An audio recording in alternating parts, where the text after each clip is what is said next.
What's up, guys? Welcome to episode 3 of my Long Island gym tour. If you have not listened to the other episodes, very briefly, I was hired by one of the clients in our mastermind, Anthony Bevilacqua, to come up for a consulting day where I spend the full day with my hands knee-deep in the business trying to make some big moves for my man AB. I realized that on the island, we have several gyms in the SPF Mastermind that have gyms in Long Island. And I decided to do a full day ahead of my day with AB and visit the different gyms. So I'm leaving my third gym. And this man's name is Jonathan Sodo. And Jonathan owns Empowered Training in... what town is this? I don't even know what town I'm in. Long Island's all these weird town names. But anyway, somewhere on the island, if you will. And I just met with Johnny. We went and had some lunch, took a little lunch break, and we had a great time. But Johnny's been in the group a really long time. And it was great seeing him grow a lot over the course of the time that he's been with us. He's had 2 kids. He's now engaged. He bought a house. And he's running his gym and doing great work. Had the best month of his business career this past July, so he was all excited to see me and tell me that. But we had a lot of conversations over the course of our lunch, and a couple takeaways for you here. One of them, we talked finance, and a lot of times people and gym owners will be the first to admit that they can spot exactly how much weight is on a bar from across the room, but with 3 45s and a 25 on each side. But when you ask them what their profitability was the past month, a lot of times they have this blank stare, like, what are you talking about? And at the end of the day, one of the most important things for gyms to understand is, what are the numbers saying to them about their business? And there are certain numbers that are really important for you to know, really important for you to understand. And without this being a whole dissertation on finance and numbers, if you are listening to this and you do not look at your monthly profit and loss statements, it's probably something to do. It's not something to do. It's something you should be doing. And I'm somewhat, and this wasn't the case with Johnny, I'm just using this as an example, too many times I'm hearing gym owners that don't even look at their profit and loss statements on a monthly basis. Yeah, I know it's not the most sexy thing and exciting thing in the world to do, and you'd rather be talking to clients and thinking up different ideas for marketing. But at the end of the day, make sure I don't make a wrong turn here. At the end of the day, is this right? Yes, it's right. You need to know your numbers. Your P&L is the thing that tells you what happens after the fact. And again, this is not going to be a whole dissertation on finance, but it tells you what happens after the fact, so you really can't change it. But it does give you very important and valuable information about what's happening in your business.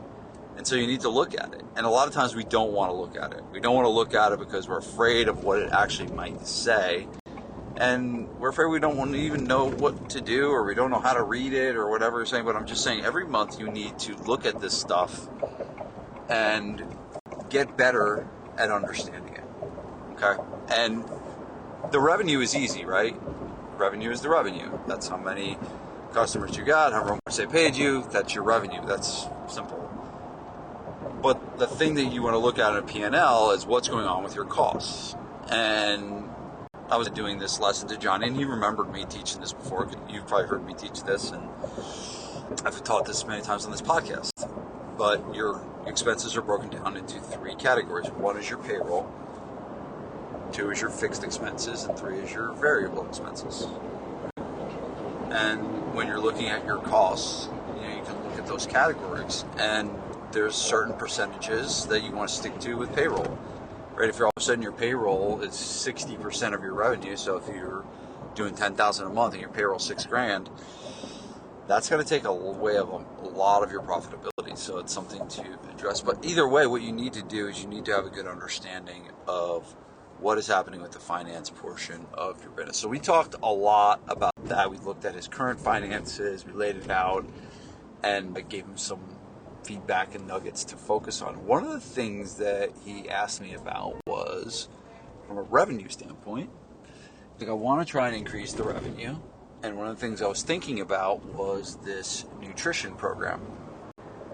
And he's doing well, but not to the point where all of a sudden he can get distracted by a lot of shiny objects. And I told him that I would set a goal to get to X members. I gave him a certain goal in terms of members to hit.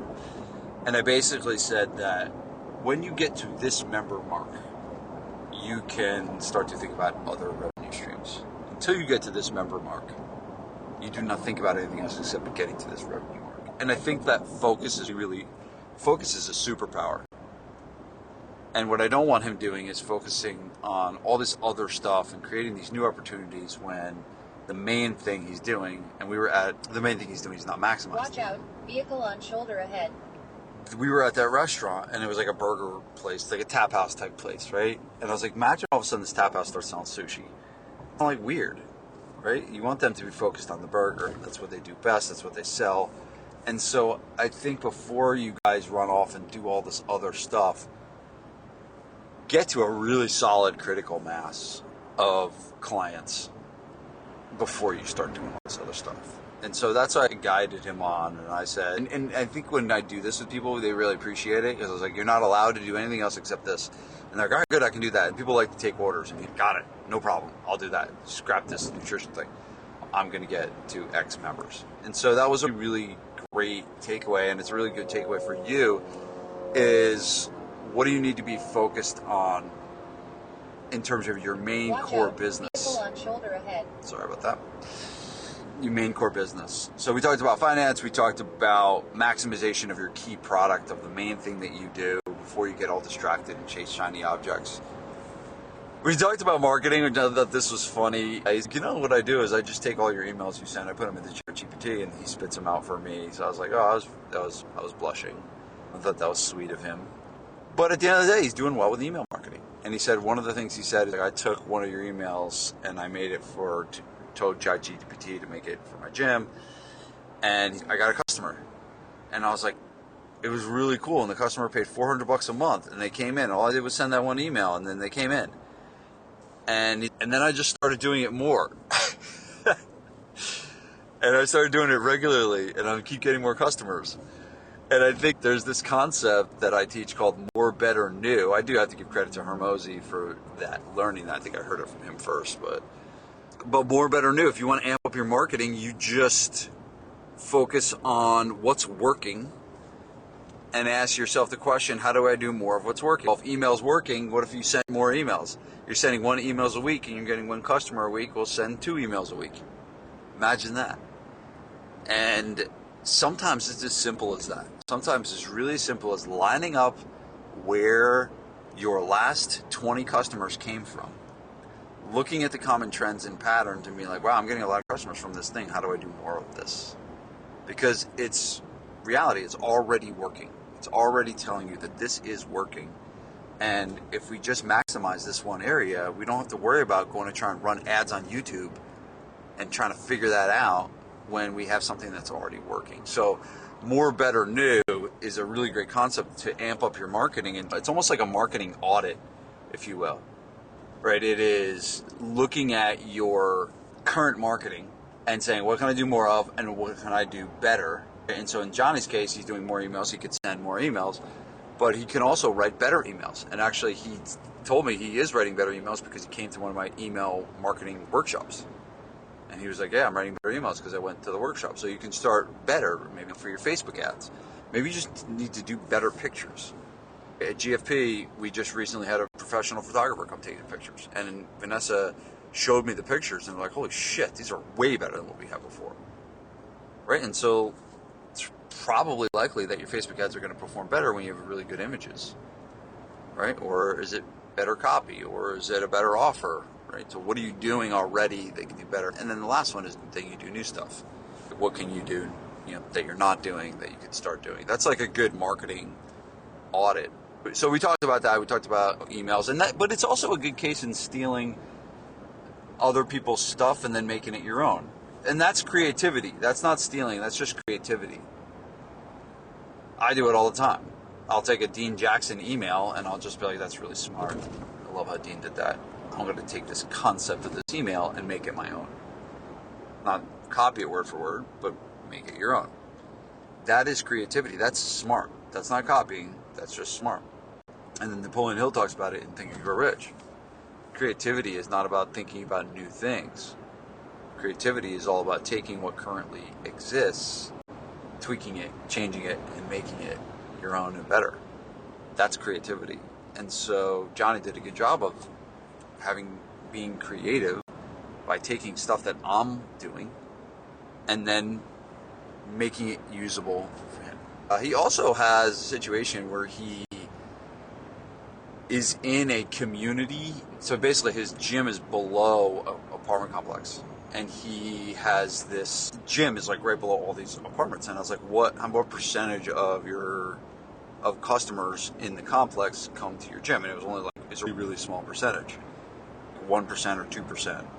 And I was like, what have you done? And he's like, not really done anything.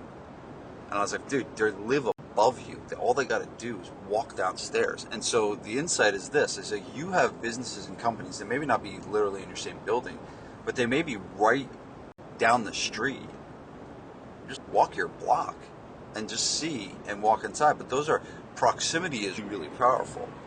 And when someone works or lives really close to the gym, the likelihood that your gym is the place for them is a lot higher just from proximity standpoint, just because it's so close, right? And so I told him, I was like, bro, you got to get moving here. You got to get moving on this building and run a seminar, run a workshop, do a free giveaway, have opportunities for people to try what you're doing, to try it out, and do as many of those offers as possible, because the more people you get to try the gym, the more people are likely to buy, and when it's that close, the more likely they are to stay because it's so stopped convenient. On road ahead. So really for him, it was about maximizing his, and I was like, I think you should be at 5%. I think there was like 150 residents, and I was like, you got to be at 5%. Push it to 5%. And try to get, I think he only needed like 10 more people or something like that. I don't remember the exact numbers, but that's a low-hanging fruit for him. They're right above his head. They're literally can roll out of bed and go into the gym and use the gym.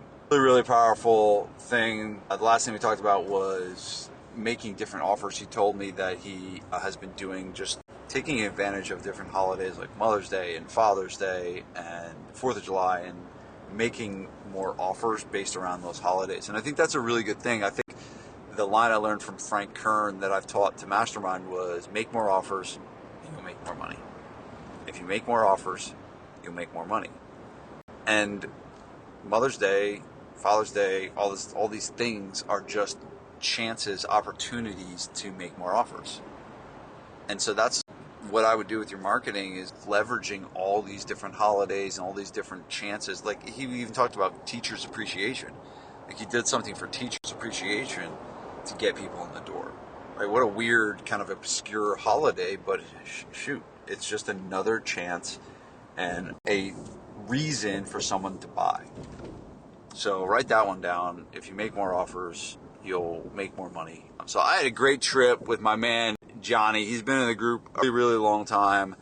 It was great to see him. He's a younger guy, and I think he looks at me and Joe as like a father figure type thing. And so I think it was cool to take him out to lunch and to have that time with him. It was really cool. So Johnny, if you're listening to this, very proud of you. You're doing a great job, my man, and keep up the good work. And thank you for allowing my visit with you to turn into a podcast that we could educate gym owners all around the world on what is ranked as the #1 fitness business podcast on the planet, believe that or not.